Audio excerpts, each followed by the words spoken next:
rios nascem no céu.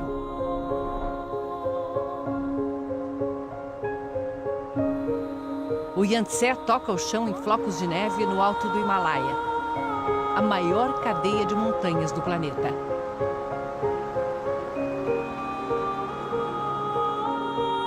Antes de ser rio, o Yangtze é geleira.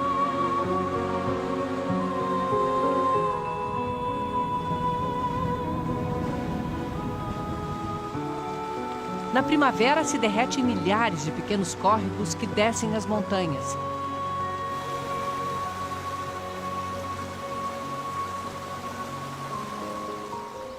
Nas áreas mais baixas, o degelo forma alagados, pequenos paraísos para as aves migratórias. O ar rarefeito a 4.000 metros de altitude não é problema para os gansos de cabeça listrada. 2 vezes por ano, eles cruzam os Himalaias entre a Índia e a China, voando mais alto do que o Monte Everest. Nenhuma outra ave suporta altitudes tão extremas. Os rebanhos de iaque que passaram o inverno comendo raízes congeladas, agora têm pasto. E é nesse vale, onde a fé inunda a paisagem, que nascem os 3 rios mais importantes do leste da Ásia. O Amarelo corre para o norte da China. O Mekong passa por 5 outros países até desaguar no mar. E o Yangtze, o rio que corta o coração da China e deu origem a uma cultura milenar. É ele que vamos seguir nessa jornada da vida, o rio Yangtze.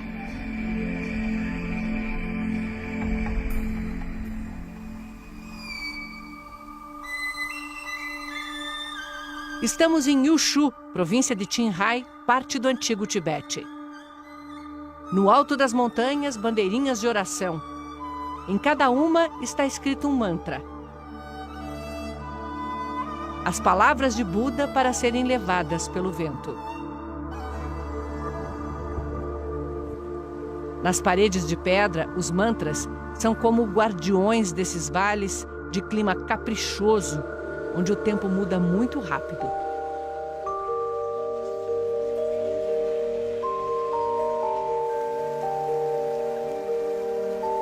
No budismo, as orações são para todas as pessoas e todos os seres vivos.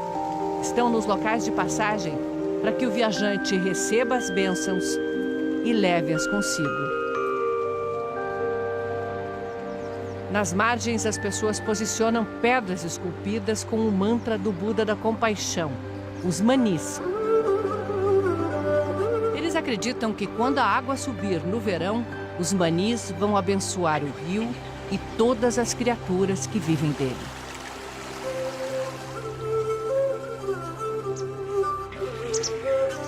Este é o primeiro lugar onde o Yangtze já tem corpo de rio e vai ganhando mais volume a cada riacho de águas limpas que alcança suas margens. É preciso muita proteção para a vida dura no Himalaia. O dono da casa nos recebe na porta com a tradicional manta de boas-vindas.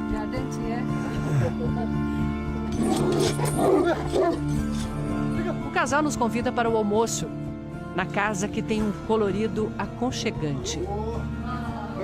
Enquanto comemos biscoitos da sorte, a senhora Yamakaiku alimenta o fogo com esterco seco de iaque. Iaque é tudo aqui. A carne que cozinha na água e recheia os bolinhos feitos no vapor. A manteiga que dá substância para o chá. Tanta fartura por causa das visitas. A carne cozida tem sabor forte. Mas as lascas finas da carne congelada têm um salgadinho natural. Quando eu vou para outros lugares, não me sinto tão bem quanto aqui. Eu gosto de morar perto do rio. Passei a minha vida toda aqui. Os iaques e a fé são a base da vida nessas montanhas. Os budistas acreditam em sucessivas reencarnações. Elas podem ser em qualquer forma.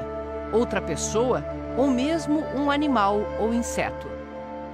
A divindade está no rio, nas montanhas, nos campos, por isso nós, humanos, temos que proteger a natureza. Tantos sinais de fé e não há sequer uma palavra para a religião na língua tibetana. Porque não é uma prática separada das tarefas do dia a dia. Está na maneira como se vive e como se encara a morte. No chão congelado, os corpos custam a se decompor e não há lenha para cremar. Templos como este são dedicados a um ritual funerário que choca e impressiona. Depois de velado em casa durante 3 dias, o corpo é trazido até aqui a esse templo. Ele é posto nessas pedras onde os monges fazem o ritual. Limpam o corpo e o esquartejam, separam em pedaços. Esses pedaços são deixados aqui, ao ar livre, para que os abutres possam se alimentar. Isso é chamado de enterro celestial. Essa corrente do budismo acredita que se todos nós viemos da natureza, o enterro celestial é uma forma de retornar a ela. Faz sentido para quem acredita que o corpo, depois que a alma se vai, é apenas uma casca, que pode ser usada como o último ato de generosidade. Este outro templo é também um monumento. Atrás dos muros estão 2 milhões de manis, as orações gravadas em pedra. 2 milhões de pedidos e agradecimentos e promessas de fé eterna fazem da pilha de manis um lugar especialmente sagrado para eles.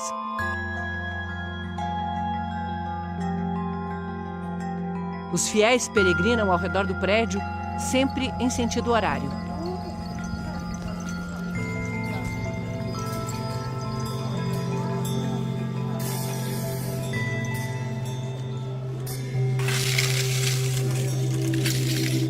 Muitos fazem isso se prostrando a cada poucos metros.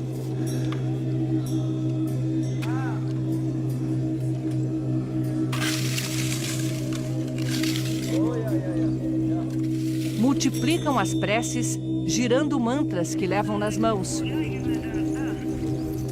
Ou as centenas de rodas de oração que cercam o templo.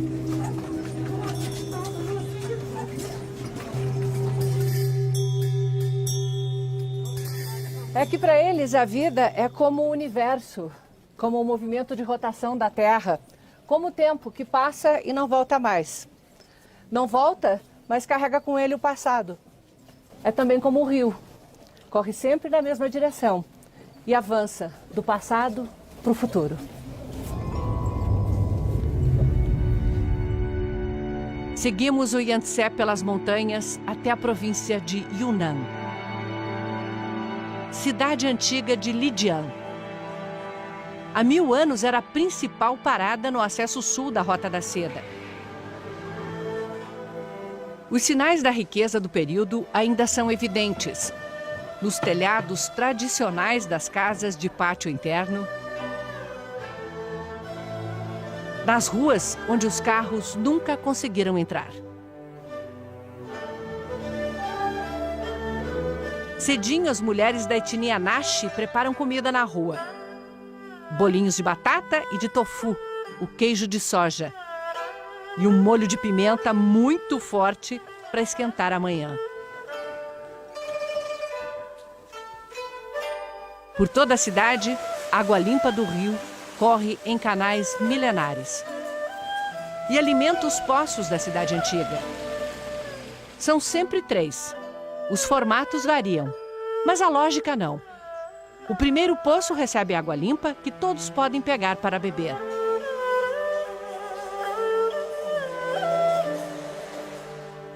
O segundo, de água ainda pura, serve para lavar os alimentos.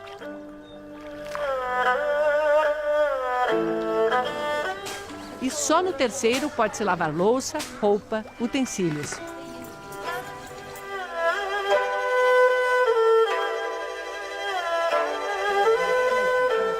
O incrível é que a água encanada chegou a praticamente todas as casas aqui da cidade histórica há alguns anos. Só que essa é uma tradição de 8 séculos, E as pessoas ainda confiam mais na água dos poços do que naquela que sai da torneira. O povo Naxi desenvolveu uma cultura rica que quase desapareceu, mas começa a ser resgatada. Num casarão, mulheres reunidas em torno dos fios de seda. Uma escola de bordados. Mulheres pobres do campo passam meses aqui aprendendo a técnica. A professora se emociona quando fala sobre o impacto que a chegada de uma bordadeira tem numa vila do interior. Se isso significar uma ajuda financeira para elas, então o nosso trabalho se cumpre.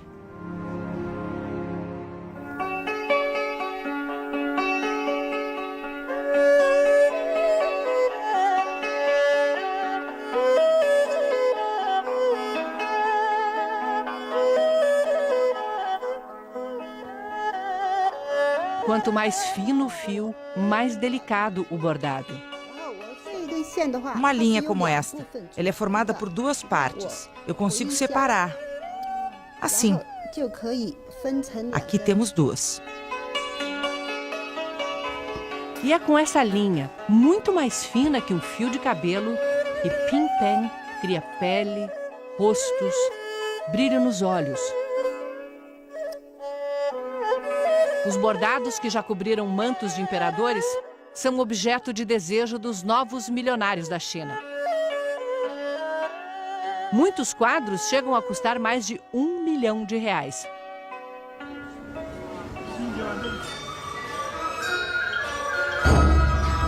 Num teatro pequeno, uma música ainda mais antiga do que a cidade. Alguns dos instrumentos só existem aqui. A música de orquestra Naxi já foi o deleite de uma cultura na qual as mulheres cuidavam dos negócios e os homens só se dedicavam às artes. Todos os músicos estão na faixa dos 70 anos. A música Naxi vai viver enquanto eles fizerem ecoar esses acordes nas margens do Yangtze. Nas curvas perigosas do rio, os povos antigos construíam torres que serviam como faróis para os navegantes. Mas os chineses se sentiam protegidos de formas mais misteriosas.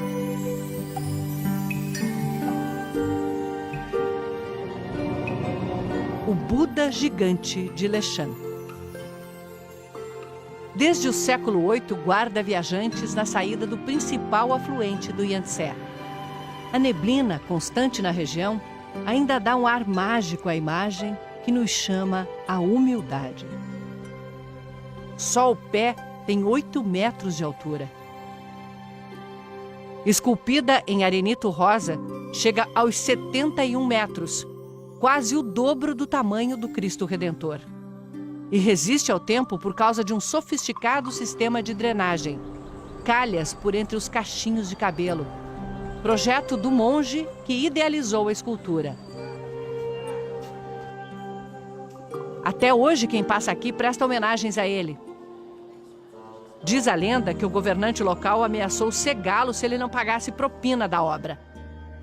Em resposta, o monge furou os próprios olhos para provar sua virtude. Morreu pouco depois e a escultura levou 90 anos para ficar pronta. É um eterno símbolo anticorrupção.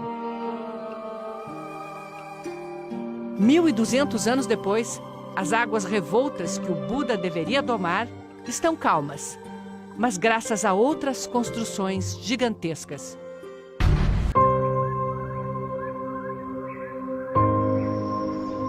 As Gargantas do Yangtze.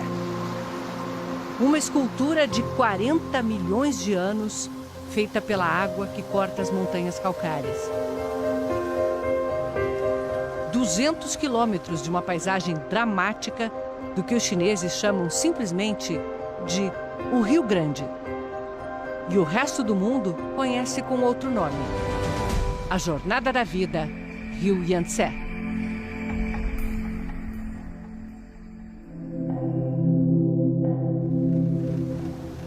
Nas Três Gargantas, espremido entre as montanhas, O Yangtze é o rio mais profundo do planeta. Suas famosas corredeiras viraram calmaria desde que foi represado.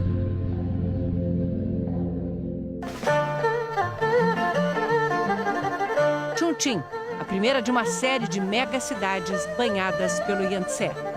Até pouco tempo atrás, Chongqing era apenas uma grande cidade ribeirinha que dependia do rio para tudo. Do rio e dos Bang Bang, carregadores equilibristas. Lian Jianping botou 2 filhos na universidade, subindo e descendo escadas, levando nas costas cargas maiores do que o seu próprio peso. Ele nem reclama que os novos tempos tiraram clientes. A mudança foi grande, muito grande. A abertura foi boa e tivemos um bom desenvolvimento. Bom, Chongqing tem o maior crescimento econômico da China nos últimos 20 anos. A riqueza produzida dobra a cada 4 anos. Praticamente toda a cidade foi posta abaixo e reerguida num sem fim de arranha-céus para acomodar 18 milhões de moradores. Chongqing tem pressa. Viadutos e pontes que se cruzam e se confundem.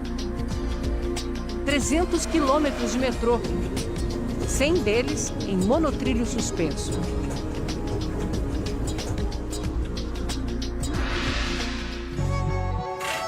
Dá uma sensação de videogame ver o trem negociar a geografia acidentada e os vales formados pelos edifícios.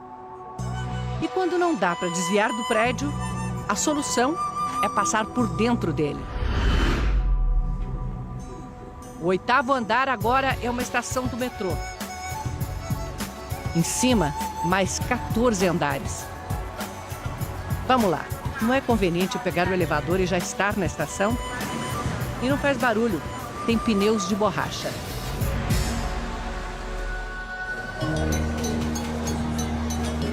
Na China, a expressão para multidão é montanha de gente, mar de gente. Principalmente nos lugares de lazer em fins de semana. Na cidade histórica de Chongqing, o programa é comer pimenta. Dá forte. O preparo do macarrão já é um show.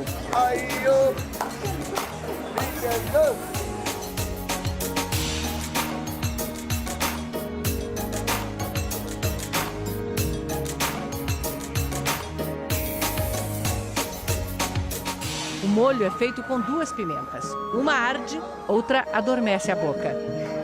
É a melhor refeição que se pode ter num boteco chinês. Durante a Segunda Guerra, Chongqing foi a sede da resistência à invasão japonesa. Aqui, a quase 2.000 quilômetros do litoral, operavam os famosos Tigres Voadores, um esquadrão de pilotos americanos que defendeu as rotas de abastecimento da China e ajudou a conter as forças japonesas. Conseguiram. Os japoneses invadiram Xangai na boca do Yangtze em 1937, mas nunca conquistaram este ponto do rio.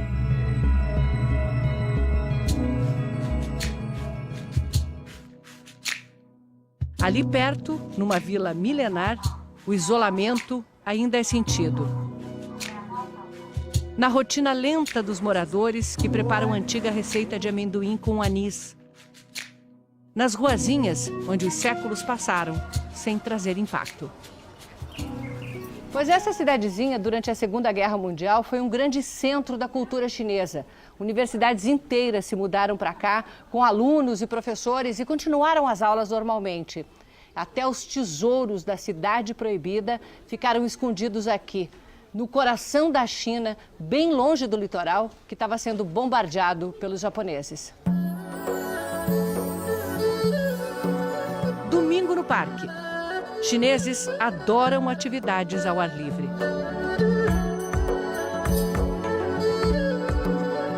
Tá todo mundo aqui. E cada um na sua. Uns dançam. Outros escrevem com água poemas que evaporam antes de se chegar ao último verso.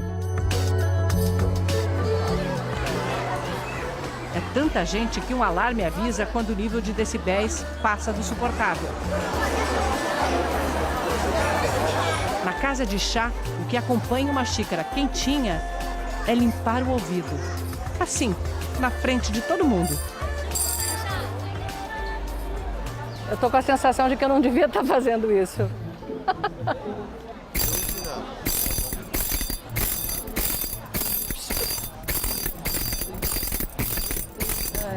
Cheguei a chorar de tanto rir. Um relaxamento para me recompor e seguir viagem rio abaixo. O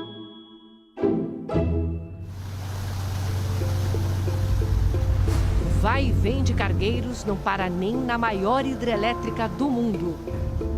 Três Gargantas, uma obra de números impressionantes. 1,5 milhão de pessoas reassentadas, 600 quilômetros de rio represados, 180 metros de altura.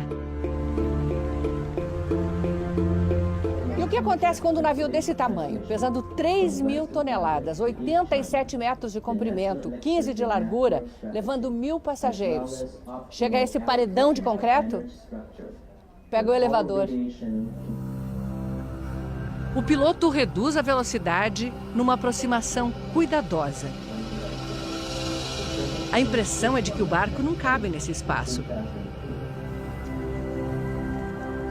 A cancela sobe enquanto uma comporta submerge.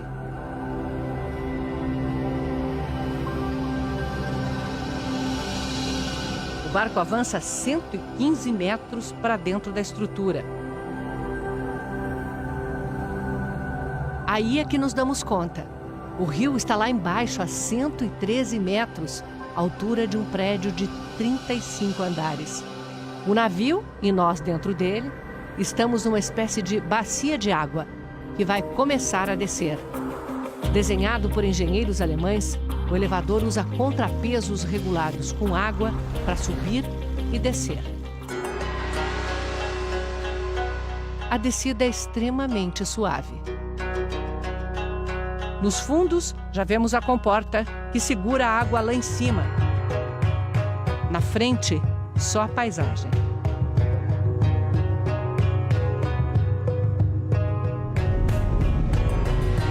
Quando atingimos o nível do rio, a comporta se abre e saímos por um canal separado da vazão da usina. Visto daqui de baixo, o elevador volta a parecer só um buraco na parede. Na neblina, mal se vê a entrada das eclusas, por onde sobem e descem os navios de carga. São como degraus. O nível da água é controlado para subir ou descer os barcos para o próximo degrau, até cruzar a barragem. A gente quase esquece que Três Gargantas também gera energia. Apesar de maior, produz um pouco menos do que Itaipu, porque a principal função dela é outra: conter as terríveis cheias do Yangtze, que só no século XX mataram 300 mil pessoas. Nos últimos 2.000 anos, houve mais de 200 enchentes. É preciso controlar essas cheias para proteger a população no Vale do Yangtze.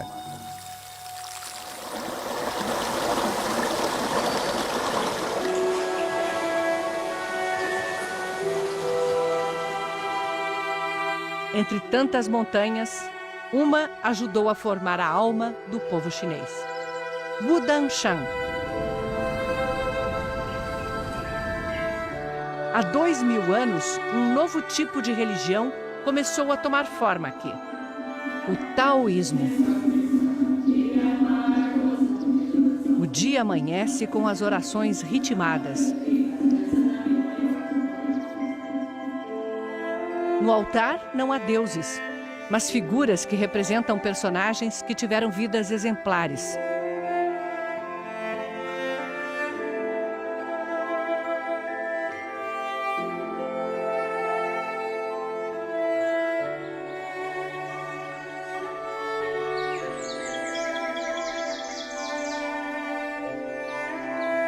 São dezenas de templos na Montanha Sagrada. Imensos conjuntos de construções escondidos pelas árvores. Encrustados nas pedras, colados nos abismos. O taoísmo começou como uma filosofia, uma série de conceitos de ética e de moral. Só que acabou incorporando as religiões pré-históricas da China. E aí se transformou também numa religião. Só que uma religião bem diferente das que a gente conhece. O Tao é o caminho, um jeito de viver. Não há monges ou sacerdotes, apenas seguidores que se dedicam a estudar e ensinar. A montanha em si é um grande símbolo do ciclo da vida que eles definem em 5 elementos: a terra, o fogo, o metal, madeira e água.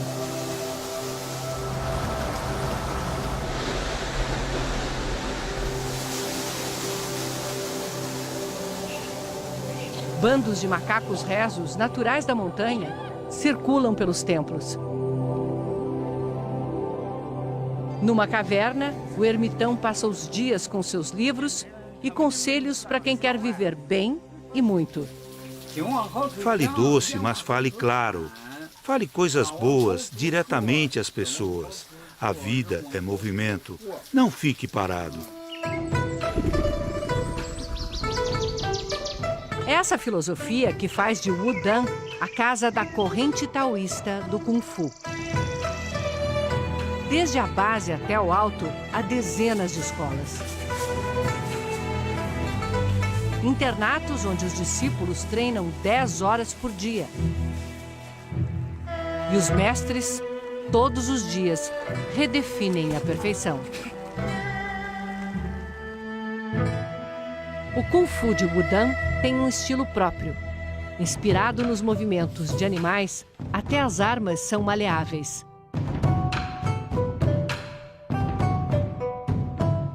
Nesse Kung Fu, a delicadeza vence a força.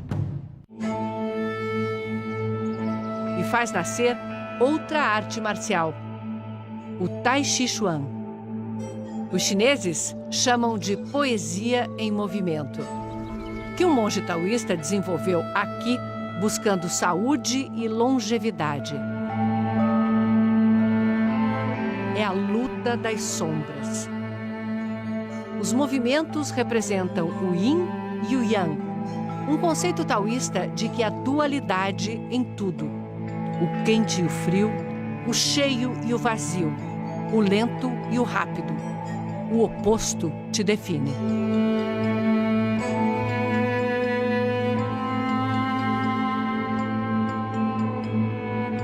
Chen tem 16 anos e já passou a metade da vida na montanha. Trocou a casa dos pais pelos pavilhões milenares. Se dedica a aprimorar os movimentos.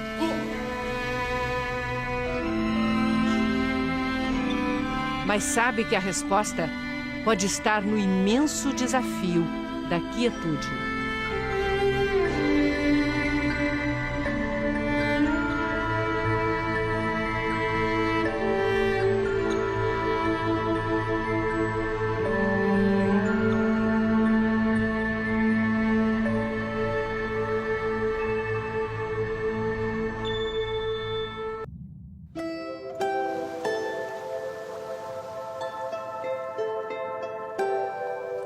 Os avós desses agricultores e seus avós, e os avós dos avós por 500 gerações.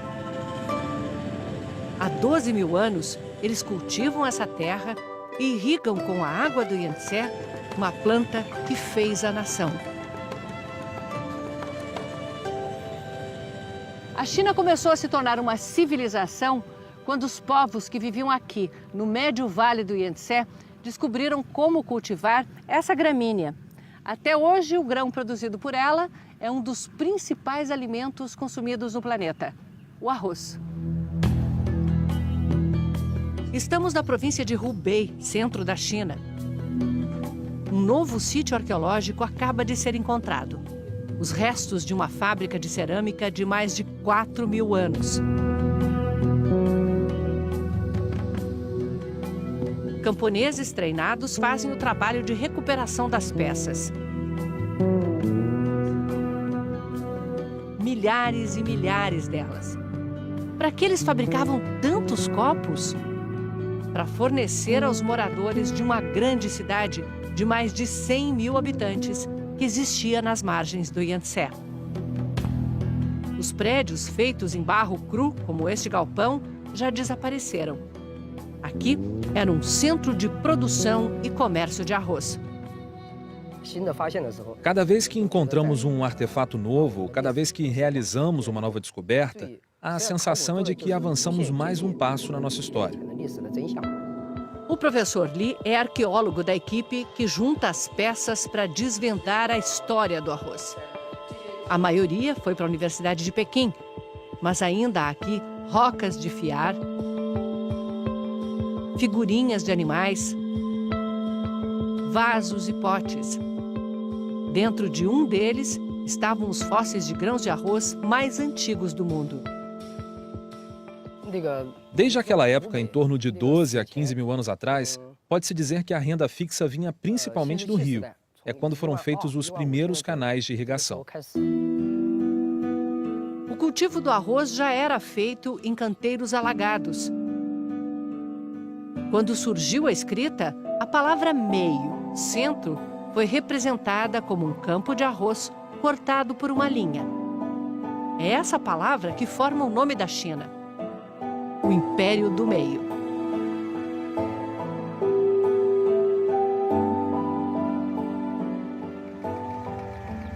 A Jornada da Vida, Rio Yangtze.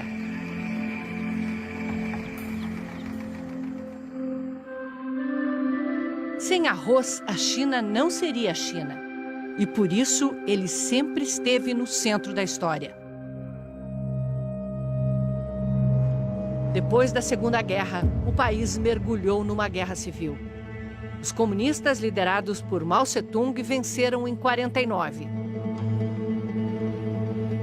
A agricultura passou a ser coletiva. Todos trabalhavam e a produção ia para o governo. Um plano conhecido como o Grande Salto Adiante incentivou agricultores a derreter suas ferramentas para que as indústrias tivessem aço.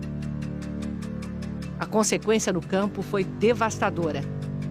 Estima-se que a fome tenha matado entre 20 e 50 milhões de chineses. Com a morte de Mao Tse-tung no final dos anos 70, Deng Xiaoping começou uma série de reformas econômicas que fariam da China a segunda maior economia do mundo. E foi com o arroz que tudo começou. Cada família passou a ter um terreno de pouco mais de 600 metros quadrados para plantar.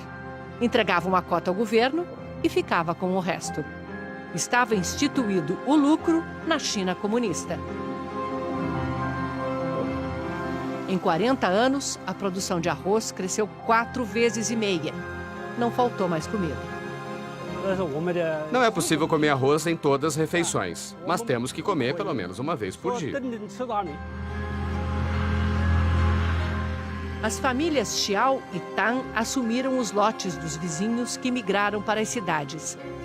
Mesmo assim, a terra ainda é pouca, mas a produtividade é grande.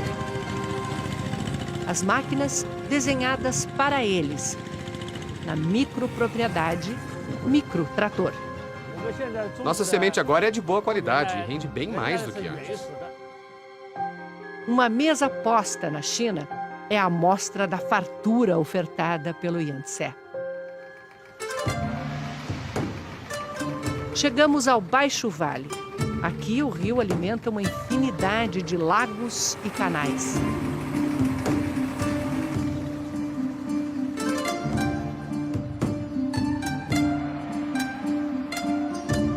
Yong Chen tentou a vida em terra firme.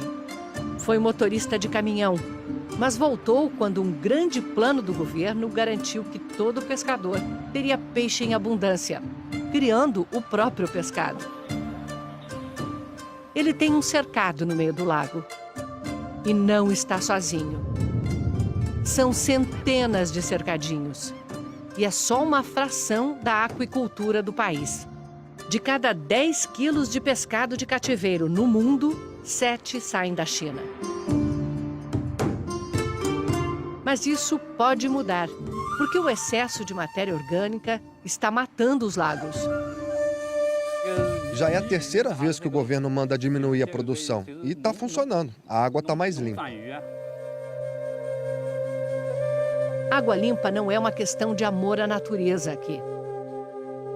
Sem ela, morre outra indústria bilionária: o cultivo de pérolas de água doce. Começa com o implante de pedacinhos de tecido de outros moluscos. É o sistema imunológico da ostra que cria a pérola como barreira contra o tecido invasor. Depois, é só devolvê-las à água e esperar.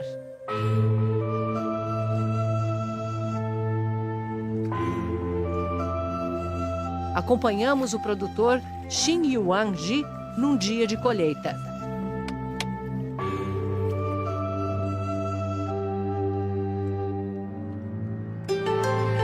As ostras saem cobertas de algas e lodo e carregadas de preciosidades. Elas crescem bem aqui, no meio da membrana. Crescem aqui.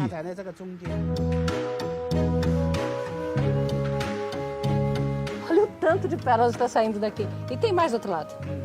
Essa é redonda, é boa, muito bonita. Essa tá bonitona, grandona. Catando as pérolas, ele já vai avaliando. Essa pode ser usada para fazer pingente, é muito rara.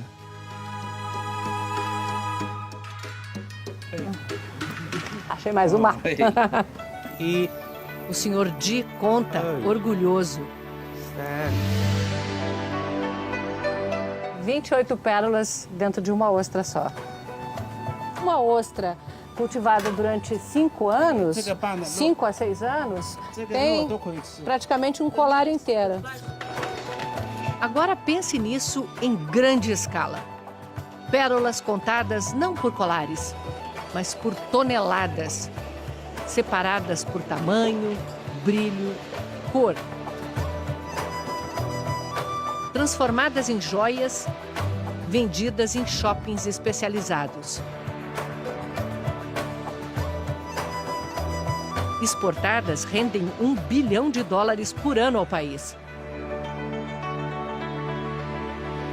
Com muito investimento em pesquisa, a qualidade fica cada vez melhor.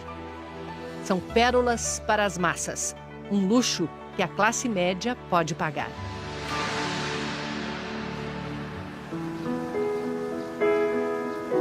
Entre um lago e outro, as cidades na água.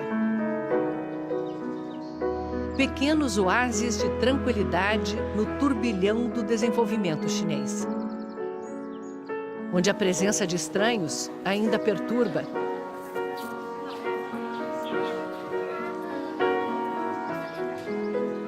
São muitas pequenas vilas espalhadas pelo delta do Yangtze.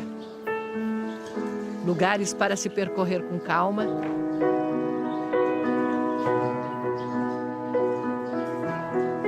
E parar para apreciar a dança dos reflexos.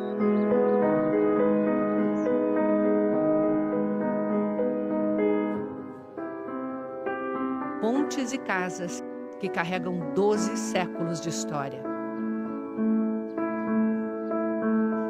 E jardins que, no tempo do Império, eram exclusivos dos ricos, hoje desfrutados por todos. Nesse cenário, nasceu a Ópera de Suzhou. Comecei a estudar ópera com 13, foram 6 anos de estudo.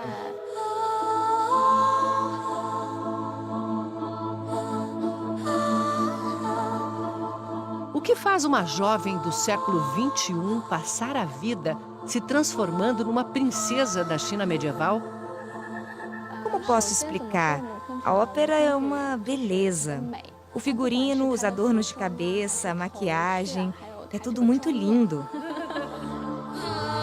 6 dias por semana, ela enfrenta 3 horas de preparação. É a princesa que supera o tempo e a morte pelo amor de um jovem estudante. Hoje, a apresentação é só um ato.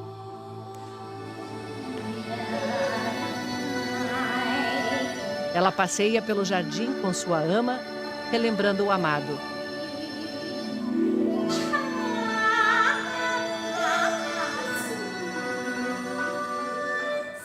A ópera inteira tem 55 cenas e dura 22 horas. Era a novela da China antiga.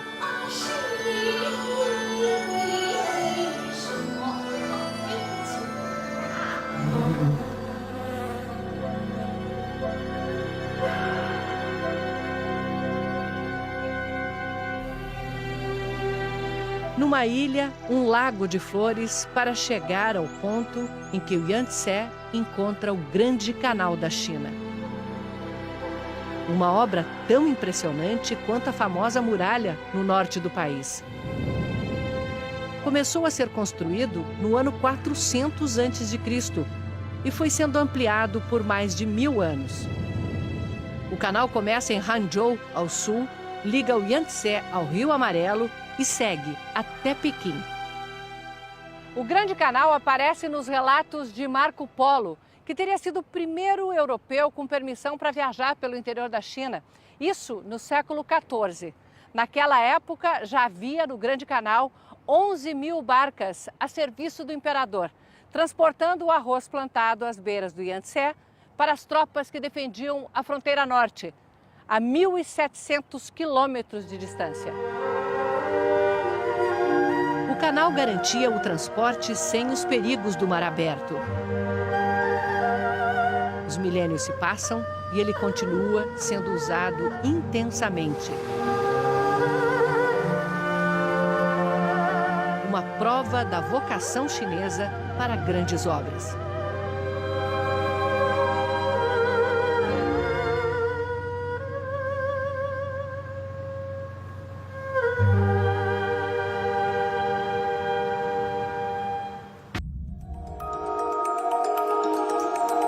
Xangai, a cidade mais rica da China. O cartão de visitas do que o país quer ser no século XXI. Há poucos anos passou Tóquio e é a sede da maior região urbana do mundo, com 80 milhões de pessoas. A jornada da vida Rio Yangtze.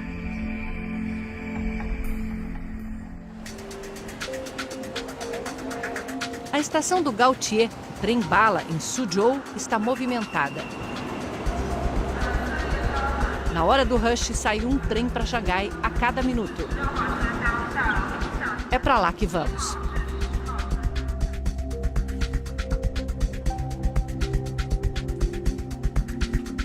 É melhor acordar que a viagem é curta. 130 quilômetros em 22 minutos. Velocidade máxima de 350 por hora. Em 10 anos, a China construiu 26.000 quilômetros de linhas de trem-bala e chegará a 30.000 em 2020. Mas como constrói tão rápido? Com as mega máquinas. Essa é apelidada de monstro de ferro. 92 metros, 580 toneladas, 64 rodas. Instala novas seções de viadutos de estrada de ferro a cada poucas horas.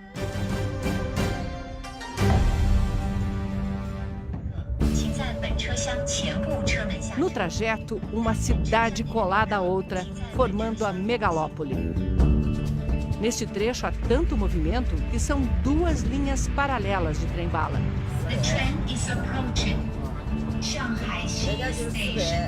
E no centro de tudo, Xangai. O nome quer dizer a beira-mar, a cidade na foz do Yangtze. A cidade foi um grande mercado financeiro nos anos 30, quando era sede das ocupações estrangeiras. Era a Paris da Ásia. Símbolo de opulência e decadência. A ocupação japonesa, em 37, destruiu boa parte de Xangai. Mas a cidade ainda guarda o glamour da arquitetura europeia no Bund, às margens do rio Huangpu, um braço do Yangtze. Agora ofuscado pela paisagem futurista da margem leste, o Pudong. Prédios que parecem desafiar a lei da gravidade e removem tudo o que está no caminho. Essas lojas aqui vão resistir ainda uns 10 ou 20 anos, mas é cada vez mais difícil se manter. Shang Ma, do Departamento de Planejamento Urbano, diz que quando o governo decide, transfere os moradores e a cidade nova avança. Onde a obra, em vez de tapumes, muros verdes.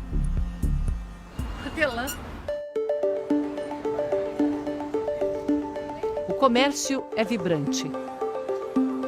Há 15 anos, os chineses não conheciam cheque nem cartão de crédito. Agora pagam tudo pelo celular, que funciona como cartão de débito.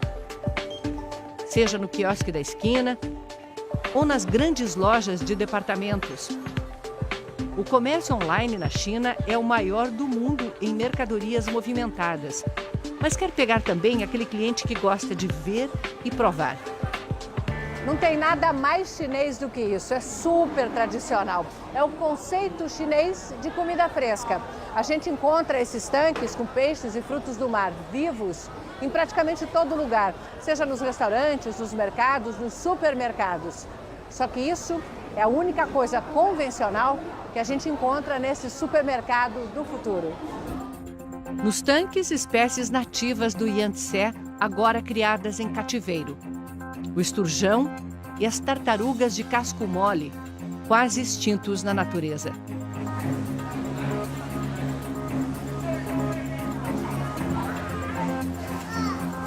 Se o cliente quiser, a cozinha prepara na hora para ser consumido aqui mesmo.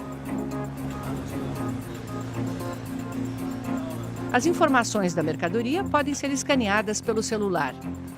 Me disseram que esse café aqui é do Brasil, então é só escanear o código de barras. Pachi, que é Brasil, está confirmado. Vou levar esse aqui.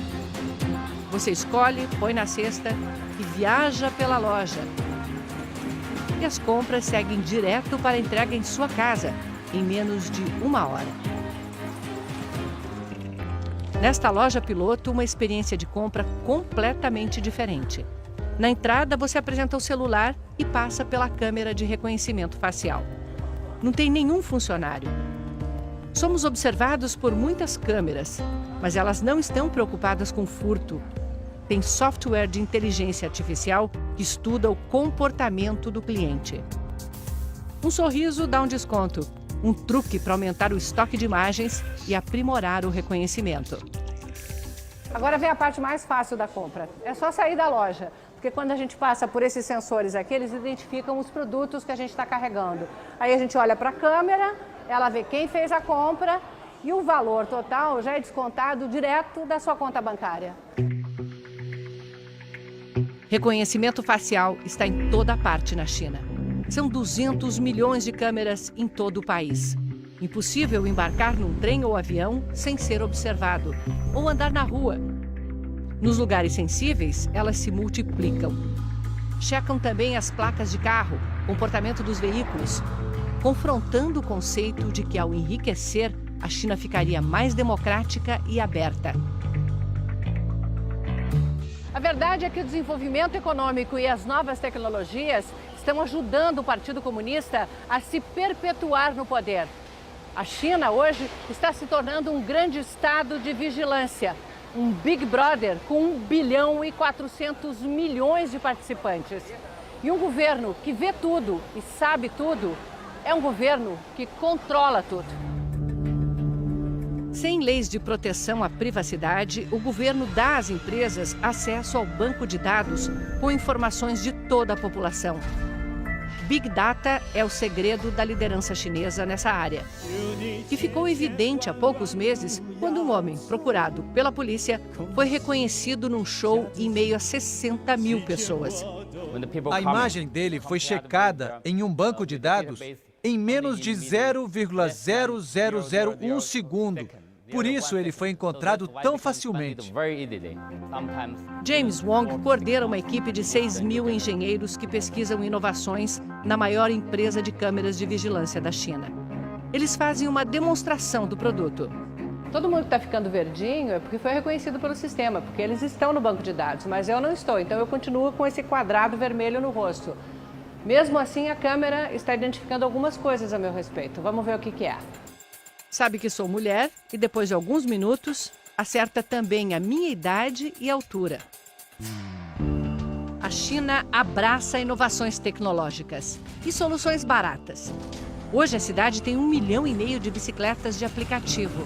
Elas fazem parte do sistema de transporte urbano, ligando distâncias de 1 ou 2 quilômetros até o metrô.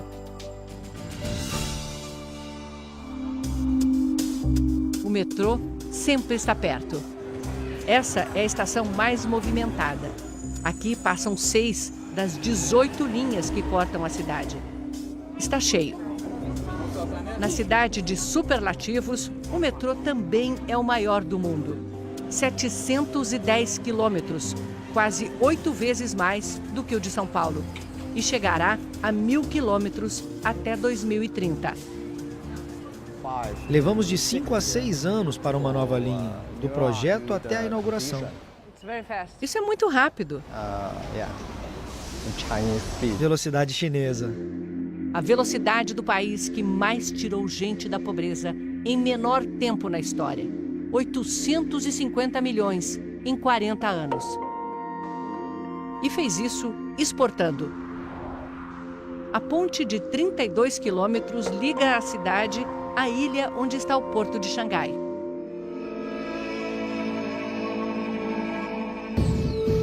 Não se surpreenda, também é o maior do mundo.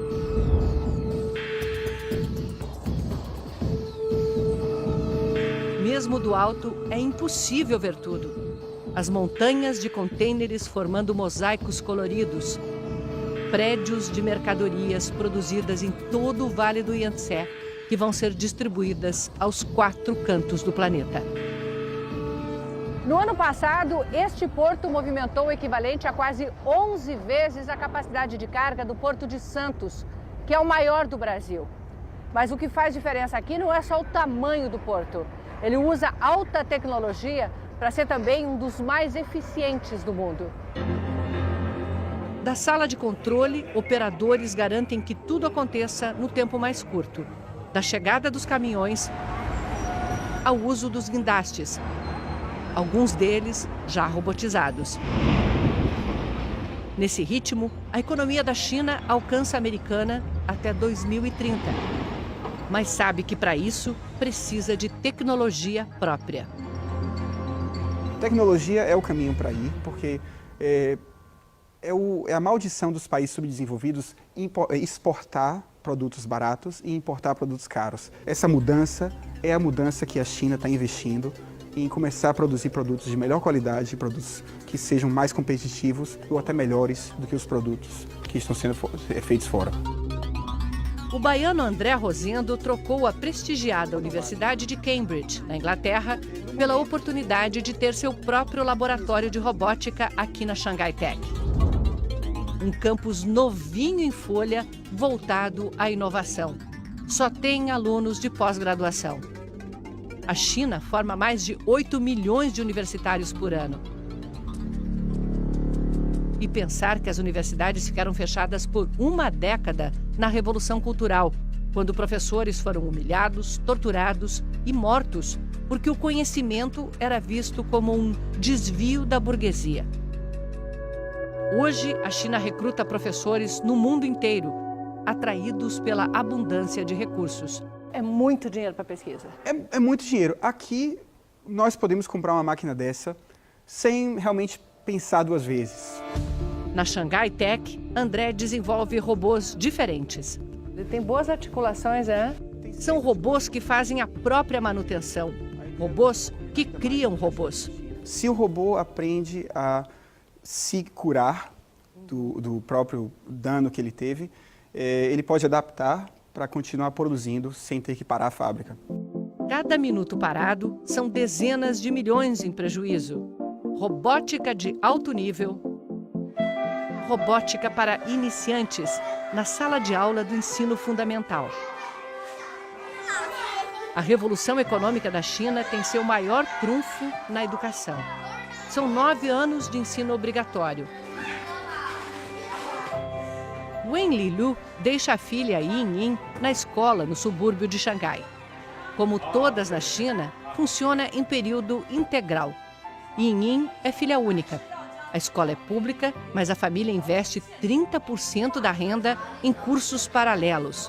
como idiomas e arte, para complementar a educação.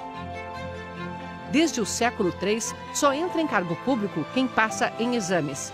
Mesmo no Império, só se chegava a ministro com um concurso público. Temos uma frase aqui que a educação é fundamental para a vida. Esse é o nosso foco. E das escolas de Xangai. Esta não tem nada de especial. É o padrão aqui. Hello? Hello. You speak a little English? Yes. Yeah. A professora de matemática leciona há 20 anos. Descobriu que ao incentivar os alunos a explicar a matéria, eles aprendem mais. Garante que as crianças estudam muito, mas tem tempo para se divertir. Bye bye.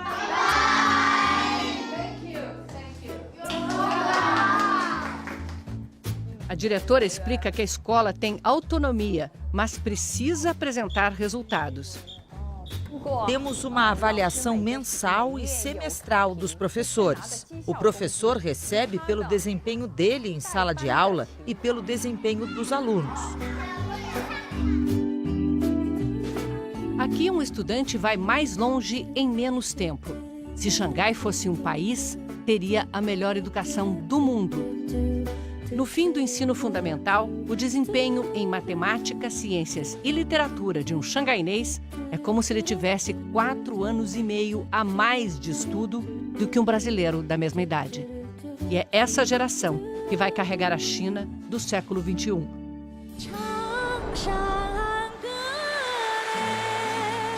Um país que avança para o futuro como o Yangtze desce do Himalaia, carregando o seu passado,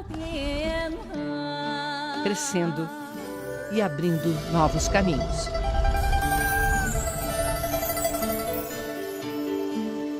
A Jornada da Vida, Rio Yangtze.